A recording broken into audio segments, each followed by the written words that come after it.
Okay, so let's describe to you guys what's happening in the front suspension of this car now that I've upgraded to the bigger Brembo brakes and the large tires in the front.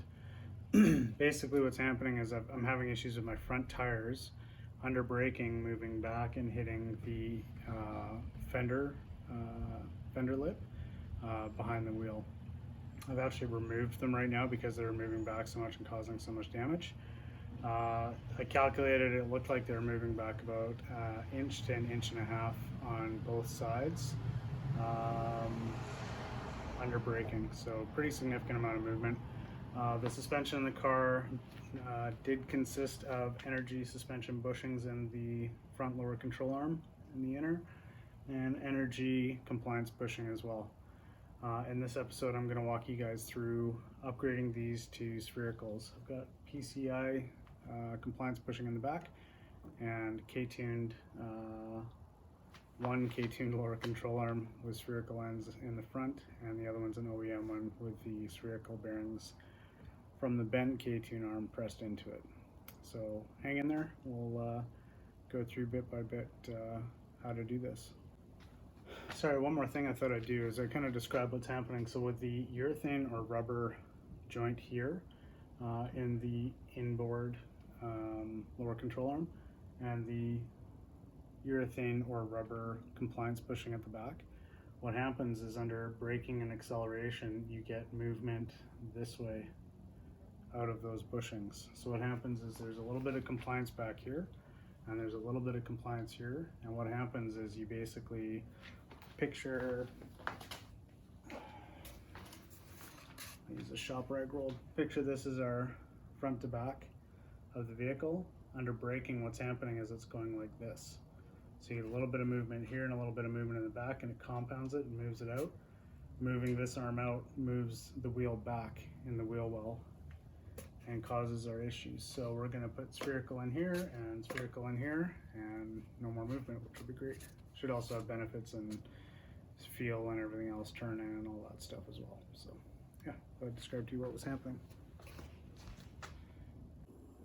So to solve that problem, we're going to go from this, a energy suspension compliance bushing, to this, PCI spherical compliance bushing. That should eliminate the wheel traveling back under braking and contacting the fender and the pinch weld in the wheel well. So I'll go through installing one of these on one of these, and we'll get this part taken care of. So these are the components that make up the compliance, spherical compliance kit that you get. This is one side, so you have the Viton seals, nylock nut, these are misalignment spacers, and then you have the spherical end here with the bearing in there. So disassembly is really straightforward. You just have to take this nut off, and this whole setup will slide off of the trailing arm here. So I'll go ahead and get this off. This is a 17, yeah, 17, and this one here is a 21, I believe. Okay, factory one 19 mil. I'll knock it over with one pad.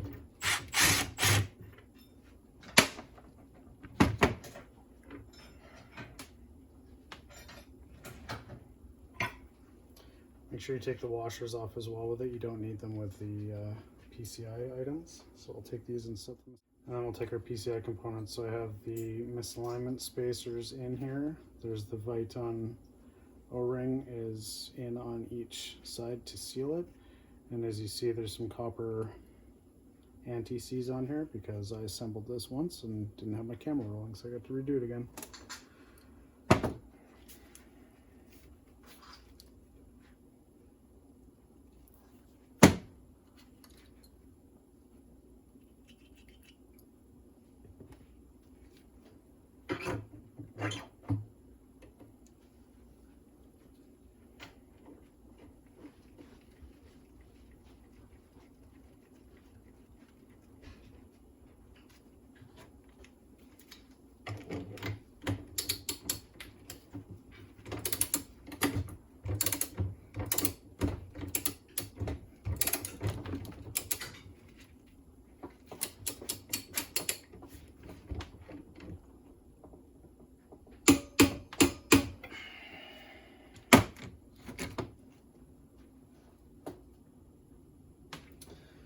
PCI recommends putting Loctite on here, but since I check my hardware after every event, I'm not going to bother doing that. It's a nylock nut, so it shouldn't go anywhere.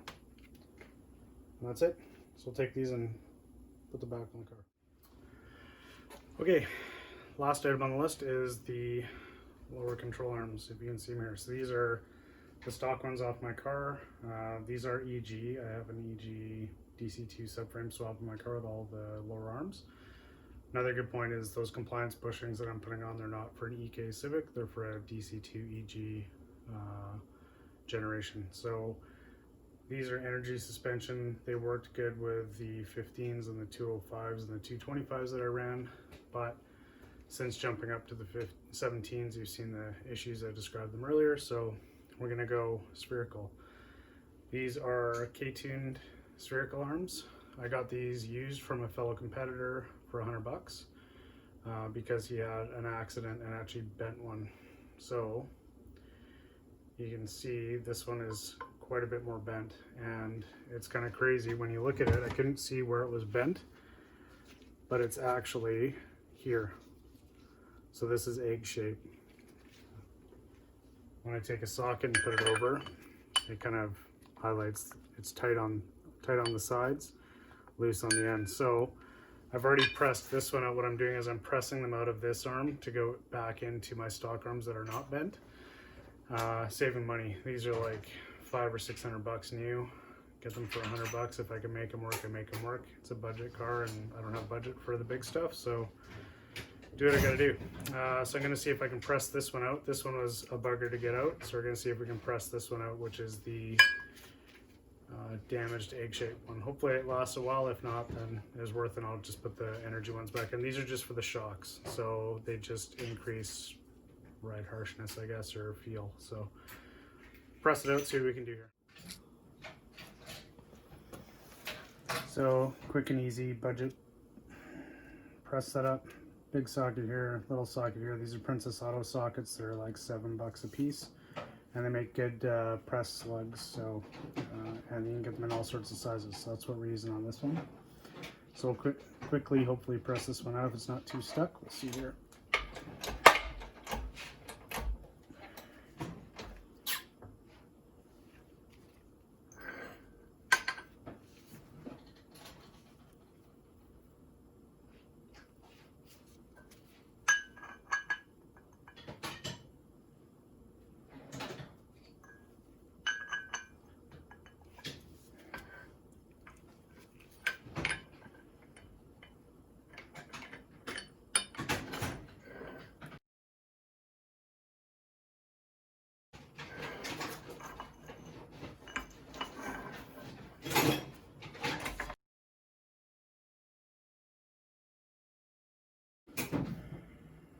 Didn't work out very good.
There you go.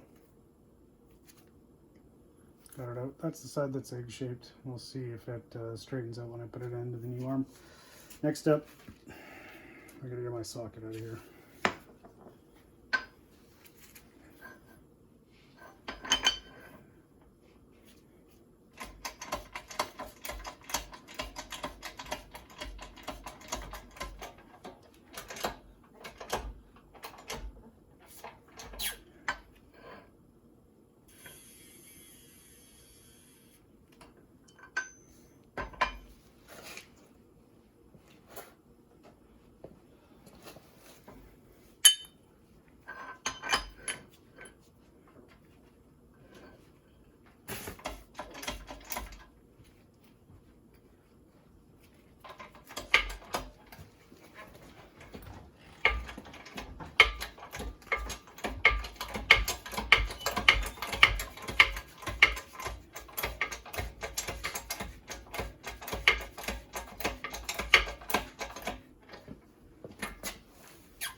Okay, so here we have the damaged arm that was damaged in the wreck. This side is the egg-shaped one. So what we're going to try to do is we're going to take the spherical end that I pressed out of this one and press it into my factory one here. These are obviously not OEM arms. They're quite a bit thinner in here, actually. I'll show you. Just giving you an idea of the difference between OEM and made in China aftermarket. Look at the thickness difference here. And then also all of this area here on both sides is much thicker. And on the bottom here too, if you look at this area here versus this area here, this is much thicker material.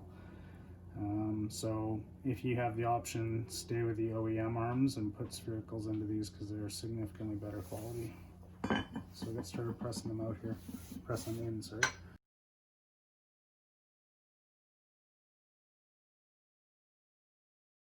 Okay, so I've rejigged things here and I had pressed down enough that was where the misalignment space was going to bottom out on here, and you don't want to press like that on a spherical joint, it'll wreck it. So I put my big socket back down underneath here and reset this, so we'll just push this back the rest of the way home now. That should be good. We'll double check to make sure it's centered.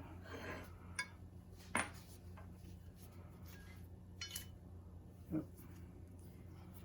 Looks pretty good to me, so that's done. The good part about this is I was worried that this spherical being egg-shaped like that with this bent arm was going to prevent it from going in here properly and maybe gall or bind up, but it seemed to have reshaped itself round again.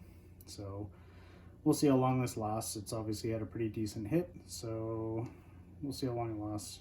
End of the day, this isn't a super critical one because it is the just where the coilover shock connects. So yeah, so we'll go ahead and put this side on now.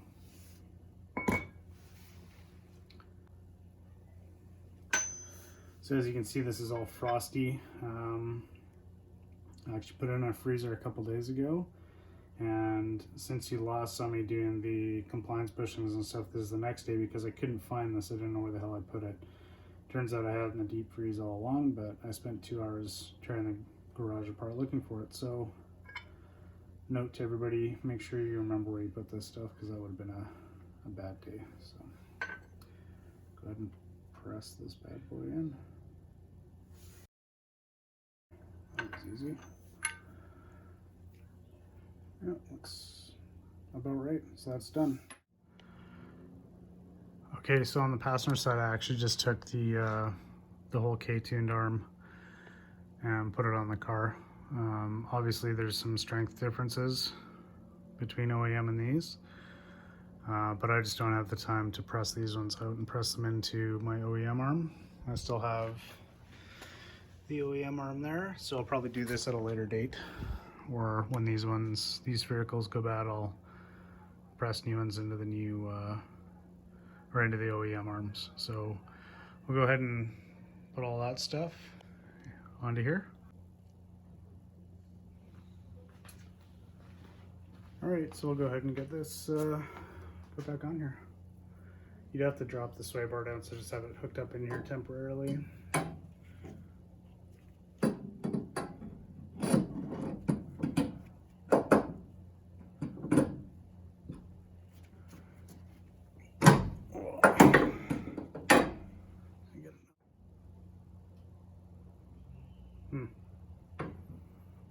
Might have to assemble the arms off the car.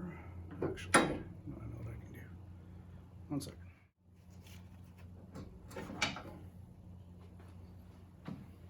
That'll do.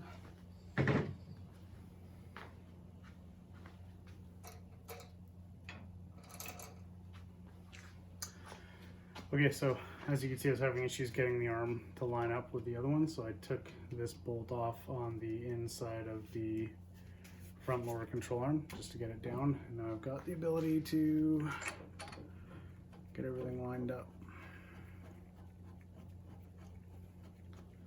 I don't think I'm going to tighten this right up either, just so I have a little bit of wiggle room getting this on the back, because I'm sure that's going to put up a little bit of a fight.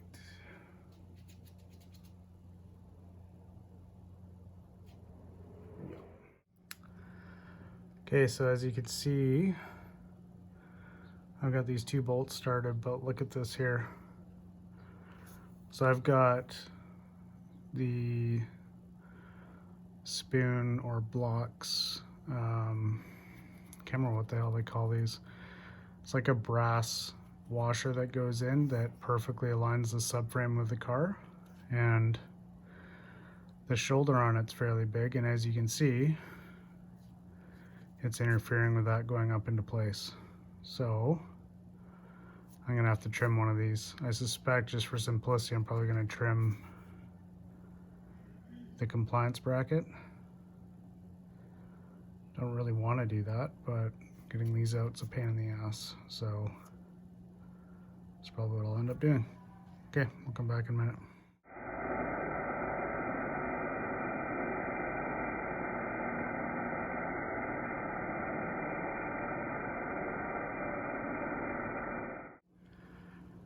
So there we have it. I was able to take a little bit off the PCI compliance bushing bracket to clear the brass subframe bushing.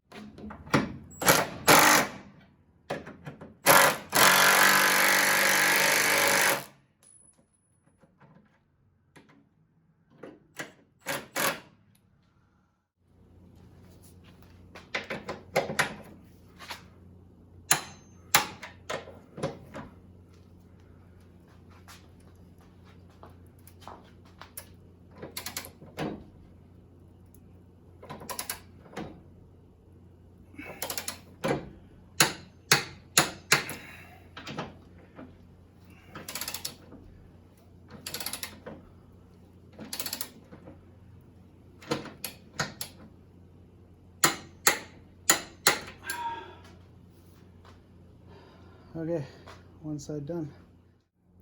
Ta-da! Sphericals are in. Okay, next thing to do, just get the shock reconnected and sway bar connected, and then we are all set. That should eliminate the issue of the tire getting pushed back into the rear of the wheel while under braking. It'll probably have other drastic effects on the handling of the car too, hopefully. Because obviously if under braking the wheel was moving that much under hard cornering and stuff, it must have been doing the same. So we will see what it does next week,